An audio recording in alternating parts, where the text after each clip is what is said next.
A few words about Dr. Vandana. Dr. Vandana Shiva is the founder of Navdanya and has spent much of her life in the defense and celebration of biodiversity and indigenous knowledge. She has worked to promote biodiversity in agriculture to increase productivity, nutrition, farmers' incomes, and climate resilience. She was once asked, and I quote, "Does meat have a place in the future of food?" Her response, "Meat has become a curse with the industrialization of the meat business and factory farming. It is a big cause of both biodiversity loss and climate change. Those who are meat eaters need to be meat eaters with a conscience and reduce meat eating and eat more vegetables. Though, of course, I'm a vegetarian and I can tell you vegetables are delicious," unquote. Dr. Shiva combines sharp intellectual inquiry with courageous activism, and her work spans teaching at universities worldwide to working with peasants in rural India. Time magazine identified Dr. Shiva as an environmental hero in 2003, and Asia Week has called her one of the 5 most powerful communicators in Asia. In November 2010, Forbes magazine identified Dr. Shiva as one of 7 most powerful women on the globe. Ladies and gentlemen, please welcome Dr. Vandana Shiva.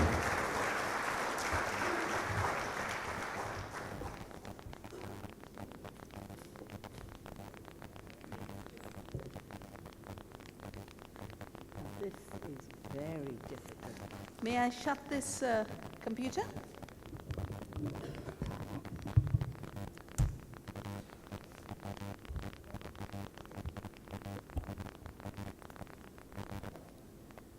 Thank you very much to the Fiapo family.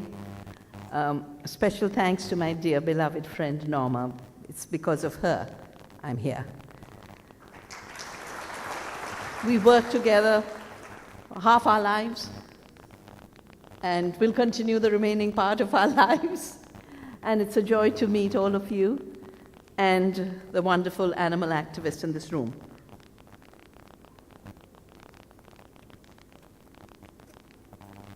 I think we are, as a society, as an ecosystem, at a very, very critical watershed. A watershed that will shape the future of both the human beings of this society, as well as all other beings, including animals.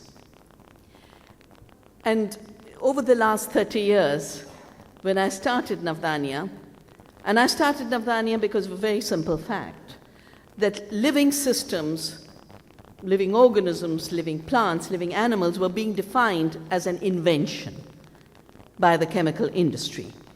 And they were doing genetic engineering in order to make that claim to invention and take patents and collect royalties. And I remember an agriculture minister of India came to discuss with me, because I was the only one talking about all this at that time.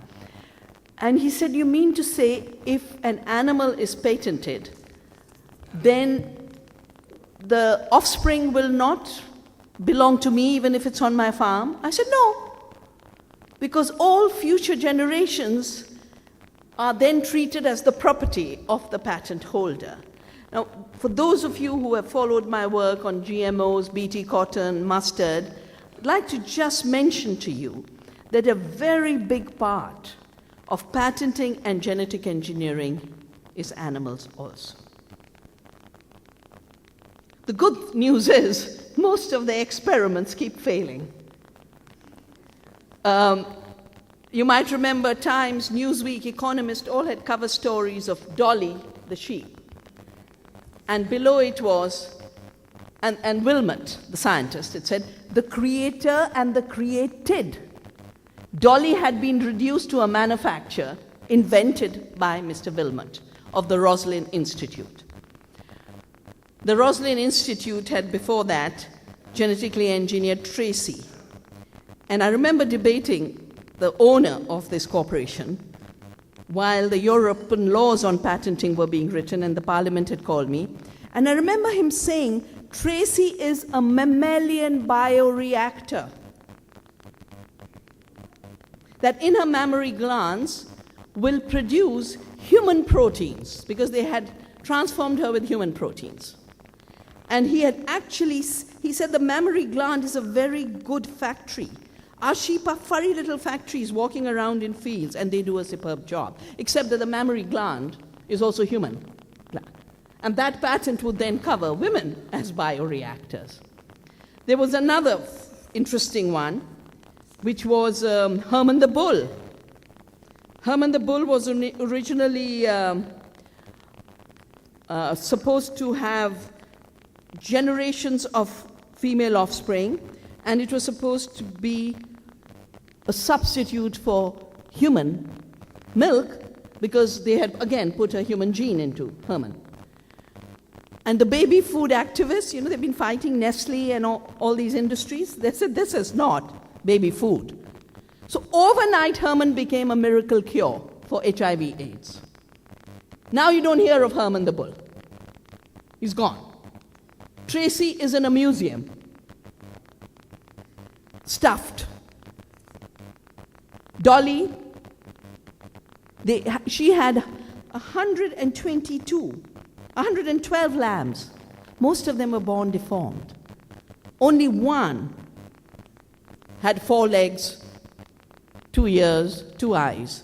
The rest they wanted to grind up as meat, and we had to do a big fight to say, you're not going to take animals, experiment with them, and you're creating monsters, and then you just want to grind it up and put it up into the food system. So we have a worldview of the world as a commodity, living systems as machines, owned, patented, manipulated for profits. And on the other hand, we have a view that has come from this land of all life as an earth family. We have called it Vasudhaiva Kutumbakam, the family of the earth. Now, in a family of the earth, all beings are equal. They're different. The microbe and that elephant are not the same in size, but they're the same in rights. The fact that through the current system of industrialization of our food production, both of the plants and the animals, and the globalization of the trade in these systems, we have ruptured a very intimate link between plants and animals, including humans. And these links in our land were based on diversity. There were 200,000 rice varieties evolved in this country. Dr. Risharia, and I remember Claude writing his famous article, The Great Gene Robbery. Dr. Risharia had conserved 30,000. The World Bank got rid of Dr. Risharia, first from the Cuttack Rice Institute and then from the Madhya Pradesh Rice Institute. But it was the World Bank that in the days of 91 and the new economic policies started to say that the idea of a sacred cow is coming in the way of trade. And in order to trade more in livestock, we've got to change the culture of India.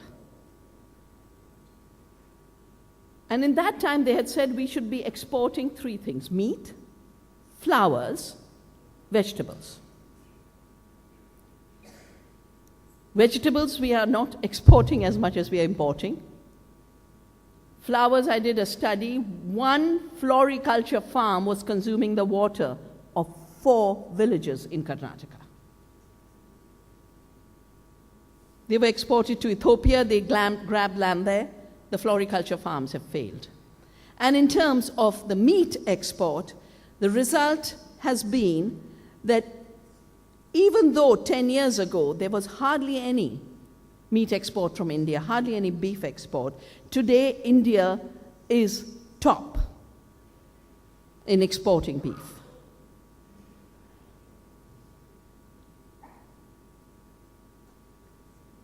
we've beaten out countries who only produce animals for meat and have turned animals into meat factories. The United States is fourth, Australia is second, Brazil is third, India has topped. Now, why is this happening? Because we have reduced animals to a commodity. And these animals, like I said, in India are not bred as meat factories. They are from the farms of small, poor farmers who are being pushed into distress. And as they go into distress, the animals are picked up. And the escalation of prices is going up. So if someone wants to buy a buffalo today, it's 1.5, 2 lakhs. Which small farmer has that kind of money? But most importantly, we are breaking the cycle through which animals on our farms and human beings on the farms and our crops on the farm worked in a circular economy of supporting each other. Globalization has replaced that circular economy with an extractive, linear, long-distance economy that have reduced our living fellow family members, the animals, into a piece of meat. And I think anyone who says they care for the cow should first act to stop the export of our animal wealth. Pashudhan.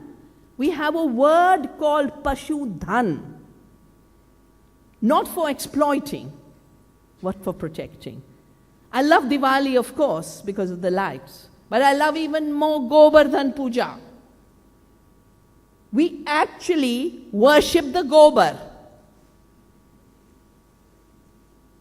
which under living conditions is a source of life. The reason, and all our Navdanya buildings at Dehradun, and I hope some of you will visit sometime, it's all cow dung plaster. It's cooling in the summer, warm in the winter, disinfecting. Soil fertility could not be maintained without the cow, without the bullocks. This is what our first agriculture minister had said. K.M. Munshi. The mother cow and Nandi are not worshipped in vain. They are the primeval agents who enrich the soil, nature's great land transformers, who supply organic matter, which after treatment becomes nutrient matter of the greatest importance. In India, tradition, religious sentiment, and economic needs have tried to maintain a cattle population large enough to maintain the cycle only if we know it. And as we annihilate our livestock, either by turning them into exports for meat or by turning them into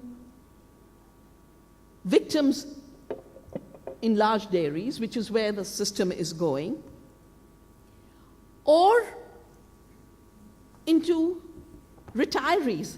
I was very disturbed by two things recently. A dairy was attacked in Punjab by so-called cow protectors. Immediately, the government of Punjab announced 1,200 crores not to protect the cow where the cow is safe in a living farm with a living family which takes care of it. But 1,200 crores to put the cows into a retirement camp. And you've seen images of what these big gaushalas are doing that are no more places where philanthropists take care of animals, but places where you have turned your cows into waste. And because you won't kill them directly, you let them die slowly. The numbers are absolutely shocking. The fact that we had a cow-centered economy meant that in 1951, cattle per 1,000 people were 43. In 91, it had dropped to 20. In 2011, it had dropped to 2. And I would think that with the level of killing of our animals and the exporting of meat and rendering our animals absolutely unviable as living companions that take care of the earth and take care of other beings. Because the cow, when she gives us soil fertility, she is taking care of the earthworm. She's taking care of the beneficial bacteria. She's feeding the mycorrhizae. She's creating humus from which the word human is derived. We are one continuum of life, from the humus and the soil, to the plants, to the animals, including our livestock, to human beings. Every time we rupture this relationship, we are creating violence. So we first ruptured it by forgetting that when we grow a tall variety of wheat or rice or jowar or bajri, we are creating food for animals in the straw, and we are creating food for humans in the grain. Today, grain is going to animals in terms of animal feed. Now, cows have been given 4 stomachs because they like to eat roughage. They are called herbivores because herbs are their diet. Definitely not soya bean and corn, and definitely not meat. So happy that the Compassion in World Farming is here and the Royal Society for Protection of Animals, because in England is where the mad cow disease emerged, because they were feeding dead animals, dead infected sheep and cows to cows, who then got the spongiform disease. And when human beings, and they said it can't jump to humans, but 12 people became victims of the CJD. That's when they had to stop this rendering of dead animals. Feeding dead cows to cows? And of course, the protein, calcium was perfect, which is why my big issue in the food system is it's not enough to do this reductionist labeling. Tell us how you treated that animal. Tell us the source of the food, how the food was grown. So now we've put a conflict between humans and animals. 90% of the corn and soya of the world is going for animal feed, and it's going for biofuel.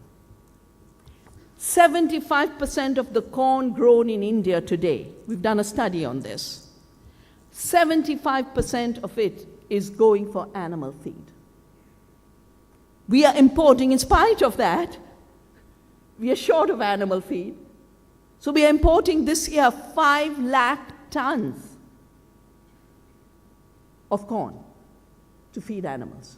Now, is this an efficient way to eat? No, it's not. We produced a report of 2004 that the Compassion in World Farming had done, and it was called The Global Benefits of Eating Less Meat, and I'll just give you 2 figures.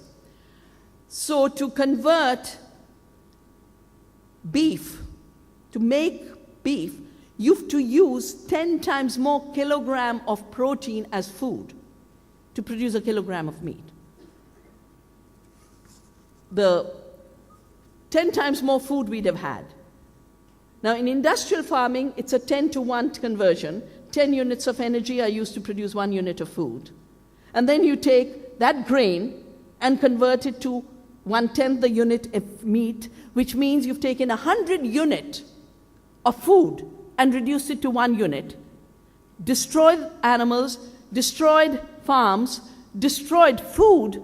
It's not an accident that 1 in 4 Indians is today hungry. It's not an accident that every second Indian child is stunted and wasted. Because the violence to the animals and violence to human beings is one continuum, as I said. On water, the same report shows how when you go to produce, our millets use 250 milliliters of water, millimeters of water. Few drops of rain and you get a jowar, bajri, ragi, jangora. For chicken, you have to use 3,500 in a factory farm. For beef, 100,000 liters to produce 1 kilogram of food. We are in water scarcity. This kind of waste is absolutely unjustified. And it's doubly unjustified because all of these changes are being made in the name of productivity. We've got to improve productivity. Even Swami Ramdev, who now wants to import semen and then do sex selection, so the progeny is only female,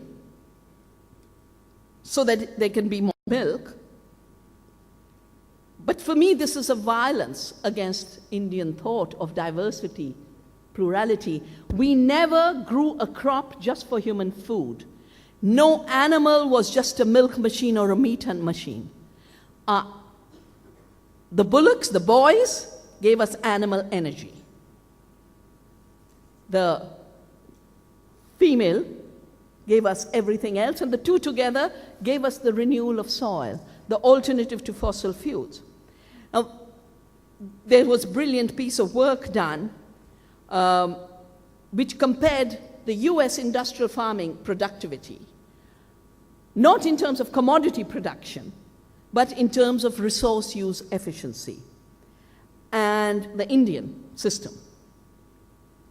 In India, we have a 29-fold efficiency compared to the 9 in terms of use of matter, the feed.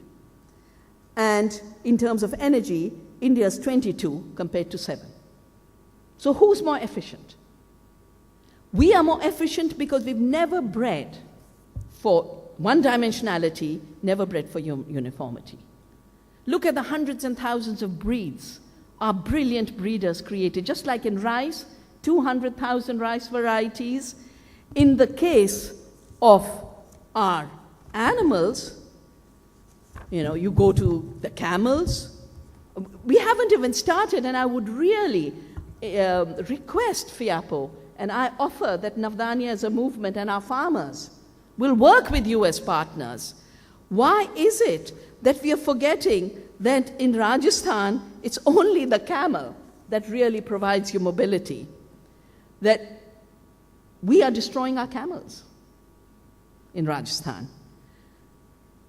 Bikaneri, Jaisalmeri, Kachi, the horses, the Marwari, the Kathiawari, the Manipuri, the Spiti, the Bhutia, the Zanskari, we are up in the Himalaya, in Garhwal.